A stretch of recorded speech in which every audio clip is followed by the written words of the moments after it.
Hey friends, Coach Ray here with a quick, effective center core workout that you can add on to any workout or just use it as a standalone. You don't need any equipment other than yourself and some space, although it is always nice to have some cushioning underneath you. And we'll get started on our back side. So come on down to your back, bend your knees, place your feet to the mat, and start to hone in your breath. Breathe deeply and evenly, knowing that the breath is kind of the unsexy side of core work, but that's how it all starts. Just by taking deep, full breaths, you're already engaging your innermost core muscles, and that's just gonna help you in all your core exercises, as well as engaging your core in your general workouts, whether you're squatting, lunging, rotating, whatever you're doing. So it all starts with that breath. Take big inhales, long exhales. As you inhale, fill up your ribs 360 degrees, let them expand. And on every exhale, empty out every last drop of breath, like if you're emptying out down to your tippy tailbone.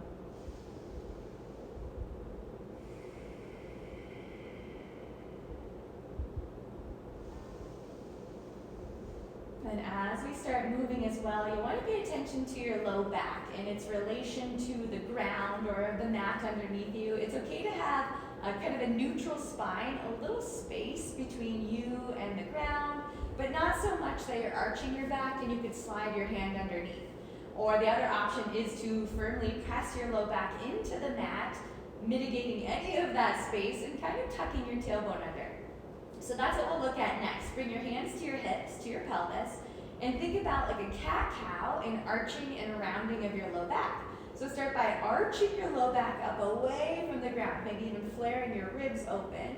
And then on the exhales, round, like you're tucking your tailbone under and pressing your low back into the ground. So start with those inhales and exhales, arching and rounding, and feeling the difference. That arching and rounding is caused by just your pelvis moving. We're going to create that muscle memory and carry it with us throughout our time together. So on the exhale, round, tuck your tail and press your low back down. And that's kind of the sensation we're going to look for throughout our center core, deep core exercises. Then remember, you can have a little bit of a gap, but if you're ever arching, that means pause what you're doing, come back to the breath, or maybe like if your legs are long, they're extending, you want to not lower them as far or keep them bent. It's just giving you some clues into what your hips are doing. So we'll start in tabletop. Bring your knees up over your hips if you're in a little bit of a chair.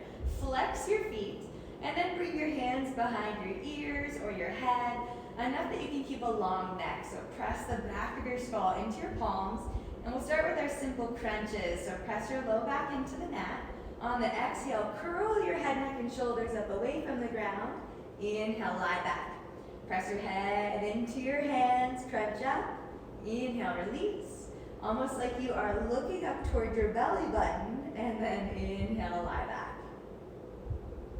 Continue with your breath. This is kind of a small range of motion, big impact to start to fire up through your center. Imagine you are bringing your ribs up over your hips.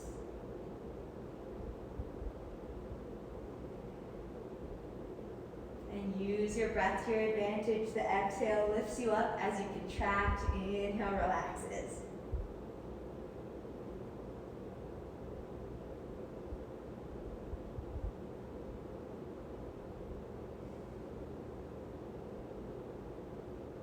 For 10.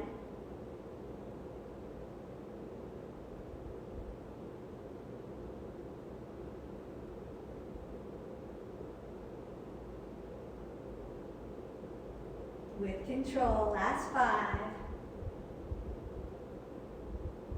4, 3, press your head into your hands for 2, and 1.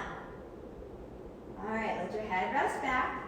Options here, you can keep your head to the ground, or we'll lift up, contract, and hold one time. Then we'll bring that movement into the lower body. So press your head into your hands, neck is nice and long.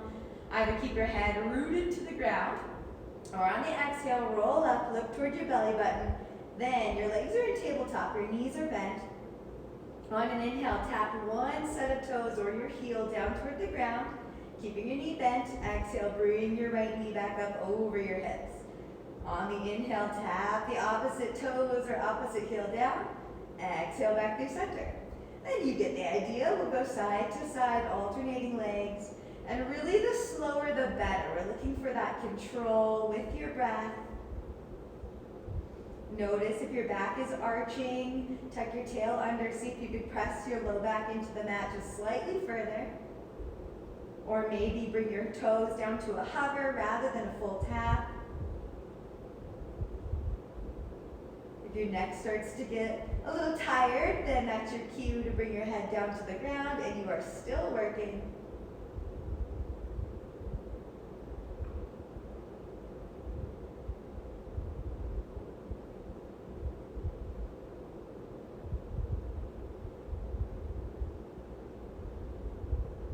For 10.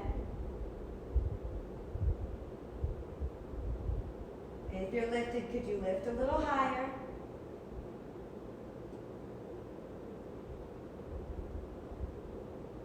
Last 5.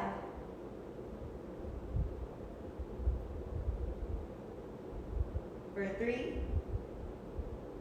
Last 2. And 1. All right, let your head relax. You can give your knees a little hug. Maybe rock side to side. Do whatever you can to feel better. Then we'll add those two together and then we'll move on. Or you can take any variation we've already taken that felt nice, whether that's the crunches or the toe taps, or option will be to add them together. So come back through center. Bring your knees up over your hips. You're in your little chair. Park your palms behind your head or your ears, elbows wide. Then we'll take one crunch. On the exhale, curl up, ribs over your hips. Tap your toes or heels down toward the ground. Bring your knees back up over your hips and lay your head down. Exhale, crunch. Tap. Back up over and lay back. So your legs are moving together, or if you prefer one at a time, alternate the toes that are tapping down. Really control, focus on the breath. We have 5. Squeeze your knees together, big toes to touch if your legs are moving together. Last 3. For 2. 1 more for good measure. Lay your head down, let your feet hit the mat, your knees are bent.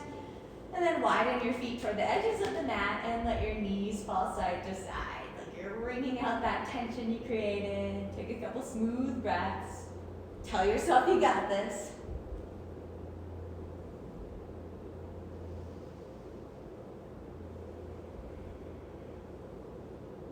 Classic move, everybody's favorite, dead bug. I wish there was a cuter name, but there's just not. Same, you're gonna bring your knees back up over your hips, flex your feet, pull that energy in, and then reach your arms straight up toward the ceiling from your shoulders. On an inhale, reach your right leg, left arm long, so opposite arm and leg reach. Exhale, bring them back through center. So we're kind of a bug that ended up on its backside. Inhale, opposite arm and leg reach. Exhale to center. And then as you're moving, just notice that sense of stability through your center. You're curling your ribs towards your hips again, pressing your low back down, and then only kicking your legs out and hovering them as far as is comfy, especially if your hip flexors are screaming. Maybe you kick out at a 45-degree angle rather than straight out to the ground. Or other option would be to keep your knees bent and go for that heel or toe tap. Moving side to side. Make your brain work a little bit.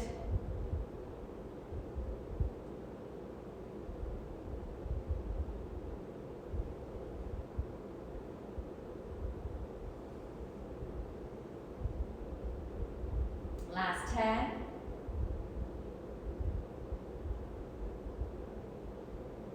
You got this. Hang in there. We're off our backs in one moment. In 5. For 3, 2, and 1. Excellent. You can give yourself a hug or windshield your knees a couple times. Maybe stretch out long, take up some space, and let your ribs flare open. Let your low back arch. Okay, last little bit. Flip over like a pancake, flip to your front side, and we'll set up for a forearm plank. So, there's a couple ways you could do it. Some people like to have their forearms down, like you're making an 11 with your palms down and your elbows are shoulder distance apart. Or you could interlace your fingertips and make a little V. I like to tap opposite elbows with your hands to kind of judge what shoulder distance apart looks like. Sometimes we have kind of a wild idea of what that looks like. So maybe tap opposite elbows and then either clasp your hands or forearms and palms down, and then step your feet back to your forearm plank.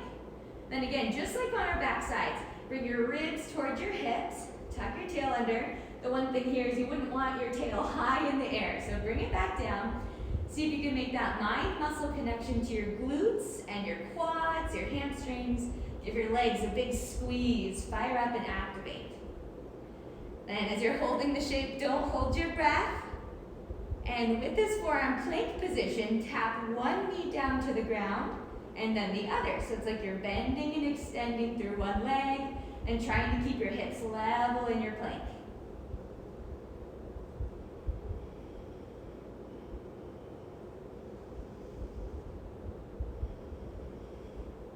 And you guessed it, together. You can continue to alternate the knee taps, or together with control, tap both knees down, then lengthen through the backs of your knees to extend. Pull your knees down, push through your heels.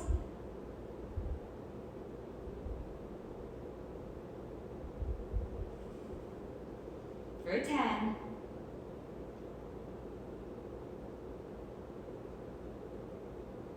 So close, we're halfway. Last 5. 3. In 2, hold. And 1, hold your plank. Fire up your legs. Let your breath flow through for 10.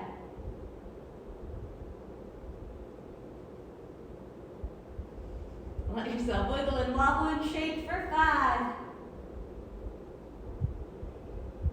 Last 2. And 1, lower to your front side.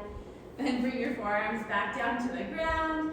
Untuck your toes and open up through the front side of your body. Take a couple big breaths. Tell yourself what a great job you did.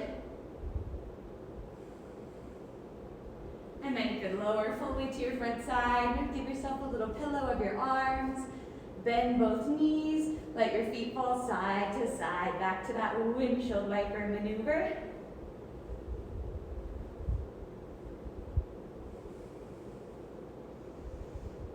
And that is your core workout. Great job today. We'll see you next time.